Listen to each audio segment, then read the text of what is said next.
Dear students, welcome to this new session on voltage series feedback amplifier. So in this session, we'll be talking of the bandwidth, total output offset voltage of this feedback amplifier and a special case of this amplifier as voltage follower. We have already done the voltage gain of this amplifier as well as input and output voltages with feedback. These are the resources used for this session. So, we know that the voltage series feedback amplifier is also known as non-inverting amplifier with feedback or closed loop non-inverting amplifier because it uses feedback and the input is applied to the non-inverting terminal of the op amp. We have already done voltage gain, gain of feedback circuit, input resistance as well as the output resistance of this amplifier, and we have shown that AF for ideal case is RF 1 plus RF over R1, B that the gain of feedback circuit is R1 over R1 plus RF, input resistance with feedback is equal to Ri input resistance without feedback into 1 plus AB, output resistance with feedback ROF is equal to RO output resistance without feedback divided by 1 plus AB, where AB is the loop gain. Now coming to bandwidth of this amplifier with feedback. So the bandwidth of an amplifier is defined as band or range of frequencies for which the gain remains constant. Manufacturers generally specify either the gain bandwidth product or simply the open loop gain versus the frequency curve for an op amp. And in case of 741, normally it is the curve open loop gain versus frequency curve which is provided in the data sheets. So this is a typical 7414C open loop gain versus frequency curve. Now from this curve we can see that a gain of 2 into 10 raised to the power 5 is there for a bandwidth approximately 5 hertz, or the gain bandwidth product becomes 1 megahertz. When we multiply gain of 2 into 10 raised to the power 5 into 5, it becomes 1 megahertz. On the other extreme, bandwidth is approximately 1 megahertz at a gain of 1. Thus, the gain bandwidth product is constant.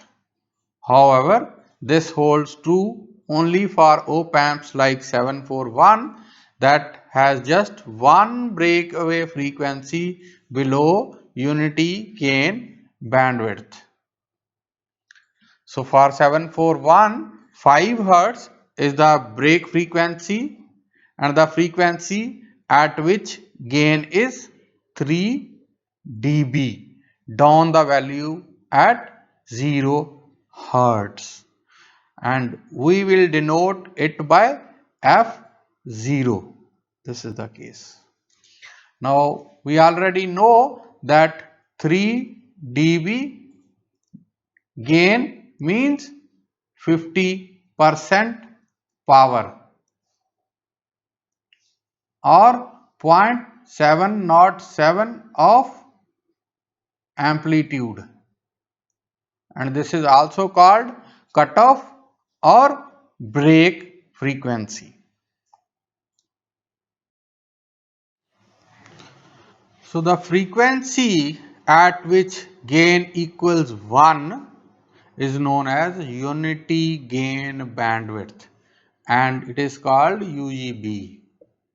The relationship between the break frequency F0, the open loop gain A, the bandwidth with feedback FF, and the closed loop gain AF can be established. Since for an op-amp with single break frequency F0, the gain bandwidth product is constant and equal to UGB. We can write UGB equal to A times F0, where A is the open loop voltage gain and F0 is called the breakaway frequency of op-amp, or it can be called only single break frequency of op-amp. Now UGB is also equal to AFFF because it's a constant quantity. So where AF is the closed loop voltage gain and FF is the bandwidth with feedback. Therefore, from these two equations, we can say AF naught is equal to AFFF because they both are equal to UGB. Now from that we can calculate FF, that is the bandwidth with feedback, equal to AF naught by AF. However, for non-inverting amplifier with feedback, AF we know is equal to A over 1 plus AB. Therefore, substituting the value of AF in this equation, we can say FF is equal to A F0 divided by A over 1 plus AB. Now, from here we get FF is equal to F0 into 1 plus AB.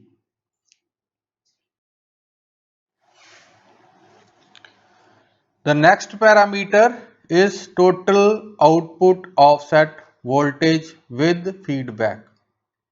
In an op-amp, when the input is 0, the output is also expected to be 0.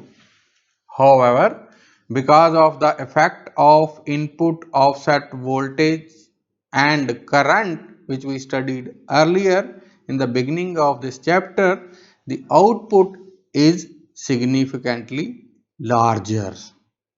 And this result is because of large part of very high open loop gain, which means the high gain aggravates the effect of input offset voltage and current at the output.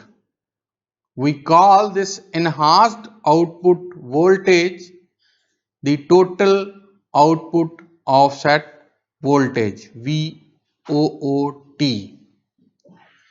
The saturation voltages are specified on the data sheets as output voltage swing. Since the feedback, the gain of inverting amplifier changes from A, that is open loop gain A, to A over 1 plus AB, which is the closed loop gain. So the total output offset with feedback must also be 1 over 1 plus AB times the voltage without feedback, going on the similar lines.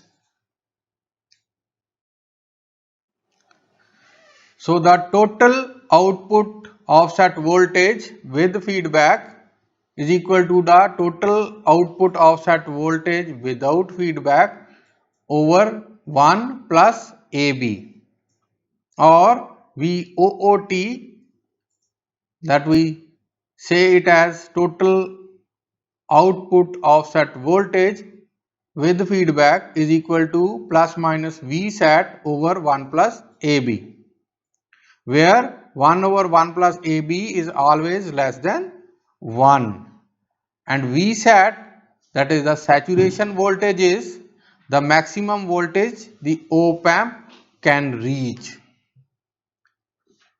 Remember that in an open loop configuration, even a very small voltage at input of op amp can cause the output to reach maximum value, that is plus VSAT or minus VSAT, because of its very high voltage gain.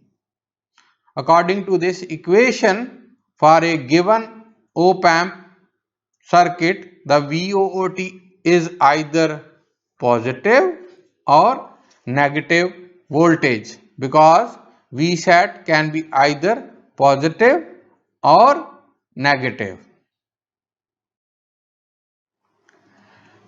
Coming to the effect of negative feedback. So negative feedback can also be used to reduce significantly the effect of noise, variations in supply voltages, and changes in temperature on the output voltage of the non-inverting amplifier.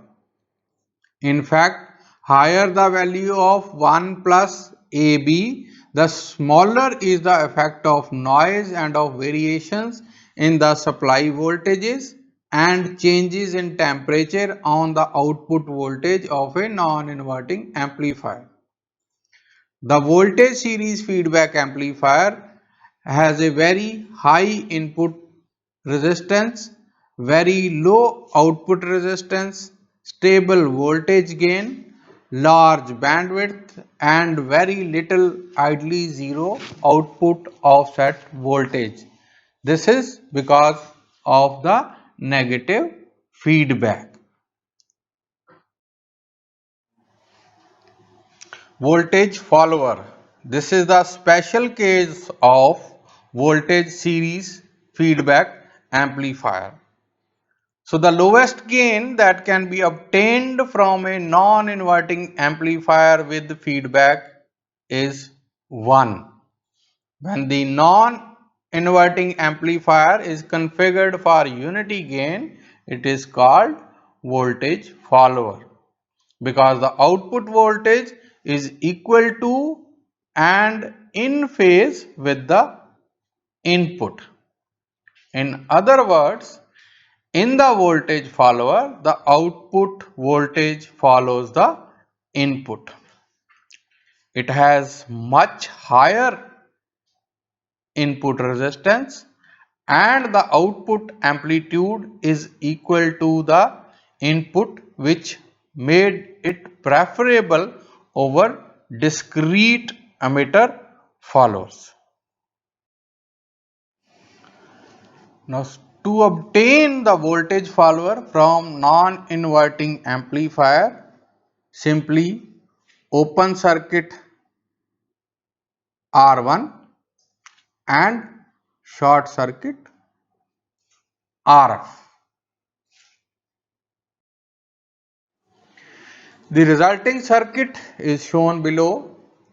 In this figure, all the output voltage is fed back into the inverting terminal of op amp.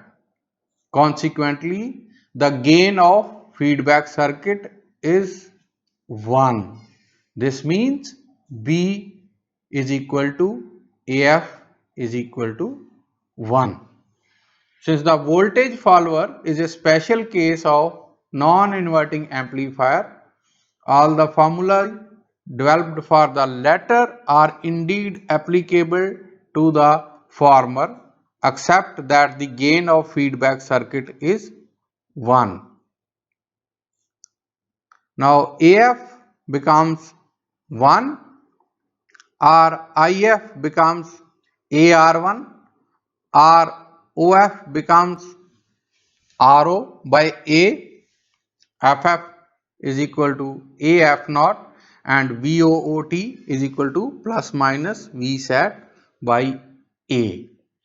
So now voltage follower is also called non-inverting buffer. Non-inverting buffer, or it is also called buffer amplifier, because when placed between two networks it removes the loading on the first network. So in all, the following parameters of voltage series feedback amplifier we have analyzed. So these are voltage gain, gain of feedback circuit, input resistance, output resistance, bandwidth and total offset voltage. So here we have taken the parameters with feedback in terms of parameters without feedback. You can see all the relations.